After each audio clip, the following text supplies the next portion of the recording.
Bom dia, boa tarde, boa noite, prezados amigos e amigas. Meu nome é Wagner. Estou novamente aqui para conversar com vocês sobre um assunto que se enquadre na nossa vertente de que não há religião superior à verdade.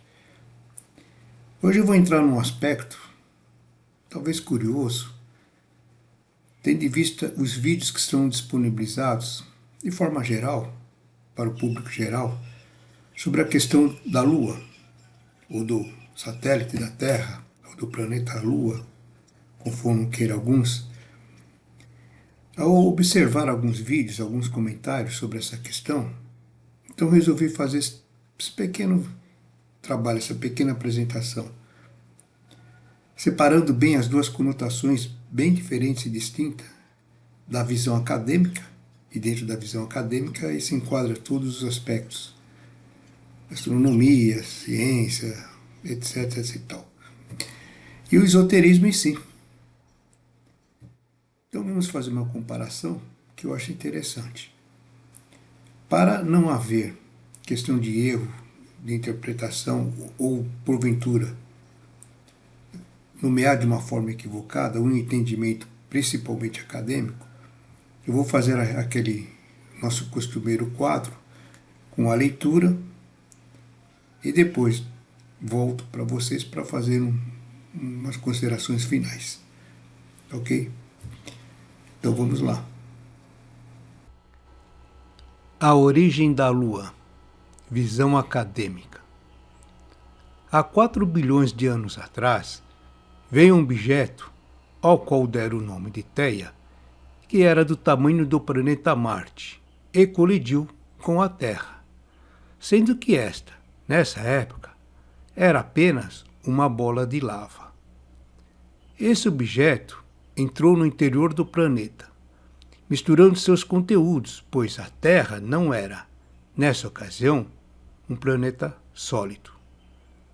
Posteriormente, esse material intruso saiu, mas não como um objeto inteiro, e sim em vários pedaços que ficaram girando ao redor da atmosfera. Nesse período, a Terra teve um anel, e ocorreu também que grande parte dessa matéria se aglutinou, dando então origem à Lua. Hoje já se consegue verificar, através de métodos apropriados, o interior do planeta. E segundo consta, existem alguns objetos que não são totalmente identificados no seu interior, acreditando-se sejam parte desse objeto intruso chamado Theia. A Lua, conforme registros acadêmicos, tem cerca de 40 a 50 milhões de anos a menos que o nosso planeta. A Lua não é apenas o nosso satélite natural, mas um verdadeiro arquivo vivo da história do nosso planeta. Com 4 bilhões de anos preservados em sua superfície, ela funciona como um laboratório geológico que guarda segredos sobre a formação do sistema solar. A ciência acadêmica entende que o Sol e os planetas se formaram na mesma época, há cerca de 4,6 bilhões de anos, graças à chamada teoria da nebulosa solar. A idade e origem simultânea dos corpos são bem comprovadas por evidências físicas, químicas e astronômicas sólidas, conforme atestam as pesquisas modernas. A ciência acadêmica reconhece 8 planetas no nosso sistema solar. Contudo, astrônomos de grandes instituições têm 99,6% de certeza sobre a existência de um novo mundo gelado, o chamado planeta 9, ou planeta X, que orbita nos confins escuros além de Netuno. A origem da Lua, visão esotérica. Com base nos inúmeros relatos dos primeiros homens chegados à Terra, os deuses, posteriormente transformados em livros santos, a partir desses ensinamentos, estabeleceu-se uma tradição do que hoje nós entendemos por esoterismo, como podemos ver nos Vedas, nos Upanishads e até mesmo na Bíblia, entre outras obras. Mas que, com o passar do tempo e conveniência das religiões exotéricas que deles se originaram, foram todos classificados como sendo ensinamentos apócrifos. As informações contidas nessas obras nos afirmam que a Terra teria tido um anel, semelhante aos de Saturno, Júpiter e Urano, e assim a gravidade terrestre teria sido anulada em parte, o que veio a possibilitar o aparecimento de animais e plantas de formas gigantescas. Após sua queda, os seres tomaram a proporção física adequada à nova realidade. A queda posterior desse anel teria modificado inteiramente a face do planeta, ocorrendo a chamada destruição da Lemúria, cujo acontecimento deixou como marca a maior cratera da Terra, muito embora esteja coberta pelas águas do Oceano Pacífico. O chamado Círculo de Fogo do Pacífico seria a sua borda. O desaparecimento por explosão de um planeta que ocupava a quinta órbita planetária, a partir de Mercúrio, onde hoje só vemos uma grande imensidão de pequenos asteroides, teria trazido consequências à Terra, empurrando-a então da quarta para a terceira órbita. Marte seria apenas um grande fragmento do planeta desaparecido, que ocupou a quarta órbita. A Lua teria sido um planeta do então terceiro esquema evolutivo, antes da Terra ter invadido a sua órbita. A proximidade entre a Terra e a Lua provocou a deslocação ou transferência dos elementos gasosos e líquidos da Lua para a Terra. O evento do dilúvio e o alagamento de Atlântida seriam consequências desse fenômeno. Ondas planetárias e cadeias de evolução.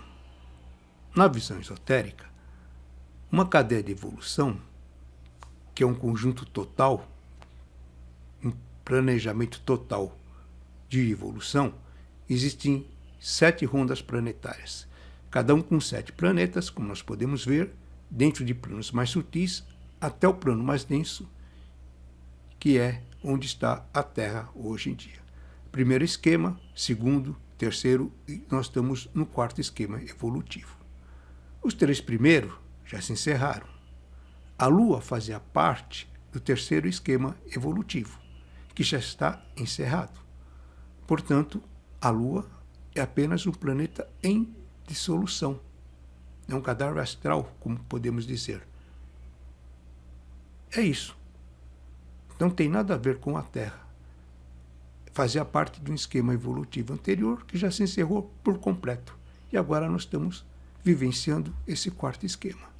Isso é na visão esotérica.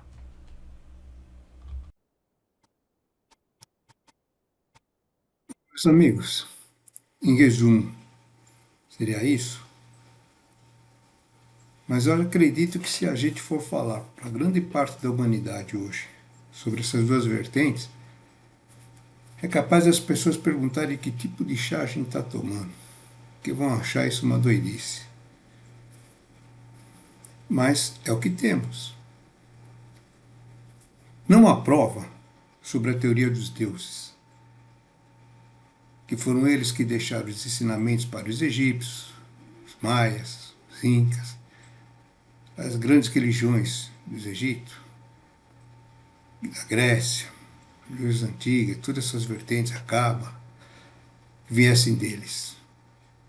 Há livros que registram, mas não há como provar. Da mesma forma que, embora eu não questione a ciência acadêmica, sou louco, mas a gente há de convir que a ciência acadêmica ela vive modificando seus propósitos. Ela não tem a verdade. A Terra é o centro do universo. Já foi uma verdade. Geração espontânea. Já foi uma verdade. Então não há quem possa dizer que tal ou qual coisa seja verdade. Abrindo parênteses, diria eu até que a verdade, a primeira manifestação, a verdade em si, quando ela se manifesta, ela não faz por extensão, por progressão. Ela se faz por projeções, por projeção. Assim posto, somente ela em si sabe o que é a verdade. Nada mais fora dela, por projeção, vai saber o que é a sua essência. Voltando ao assunto, a visão acadêmica diz que todo esquema evolutivo, ou todo esquema de evolução dos reinos seriam paralelos, estariam, vamos dizer, uma evolução paralela. Agora, nós vemos que existem diferentes estados de evolução no mesmo reino. E se manifestando, evoluindo como um todo, como um conjunto total. Pois bem, se todos evoluem por igual, como foram feita a criação dos planetas na mesma ocasião, todos os reinos evoluem por igual, tanto mineral como vegetal, animal e humano. Cada um em sua linha específica. Tá. Sendo assim, eu posso concluir que o reino mineral no homem, ele vai evoluir da mesma forma que o reino mineral da natureza, assim como o vegetal e o animal. Mas uma coisa interessante, a pedra era a pedra nos primórdios da evolução, nos primórdios do nosso planeta. E o homem era um primata, por assim dizer. Hoje, o homem é um ser pensante, mas a pedra continua a ser pedra. E o fato do ser humano que veio depois desses reinos já existentes. Então, essa teoria acadêmica gera essa dúvida. Pela vertente esotérica, que de certa forma demonstra o não porquê de assim haver sido a evolução, como a ciência acadêmica acredita, a gente diz que seriam diferentes etapas de evolução. Para cada reino, há uma etapa de evolução.